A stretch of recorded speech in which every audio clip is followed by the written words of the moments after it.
नमस्कार, तुमचं शेत शिवार या यूट्यूब चॅनलमध्ये पुन्हा एकदा स्वागत आहे मित्रांनो। आज आपण बोलणार आहोत आपल्या निसर्गातील एक अतिशय मौल्यवान देणगी असलेल्या आवळ्याच्या झाडाबद्दल। भारतीय संस्कृतीत आवळ्याला अमृत फळ मानलं जातं। दिसायला साधं, हिरवं आणि छोटंसं असलं तरी या एका फळात शरीराला आवश्यक असलेले प्रचंड गुणधर्म आढळून येतात।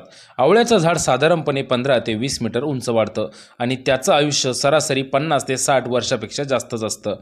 पावसाळ्यात पाने उमलतात आणि हिवाळ्यात झाडावर लटकलेली हिरवीगार फळं मोत्यासारखी चमकताना दिसतात। आवळ्यात सर्वात मोठं वैशिष्ट्य म्हणजे त्यातील व्हिटॅमिन सी ची कमाल मात्रा। एका साध्या आवळ्यात संत्र्यापेक्षा 7 ते 8 पटीनेही जास्त व्हिटॅमिन सी आढळून येतं। त्यामुळे रोगप्रतिकारक शक्ती वाढवणं, शरीरातील सूज कमी करणं, त्वचेचा ग्लो वाढवणं, केसांच्या समस्या कमी करणं अशा अनेक गोष्टींसाठी आवळा एक नैसर्गिक औषध आहे। आयुर्वेदात तर आवळ्याला त्रिदोषनाशक मानलं आहे। फक्त फळच नाही तर आवळ्याची पानं, बिया आणि सालसुद्धा गुणकारी असते।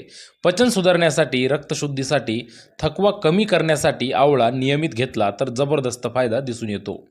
पर्यावरणाच्या दृष्टीनेही आवळ्याचं झाड अत्यंत महत्त्वाचं आहे। हे झाड कमी पाण्यात सुद्धा जगतं।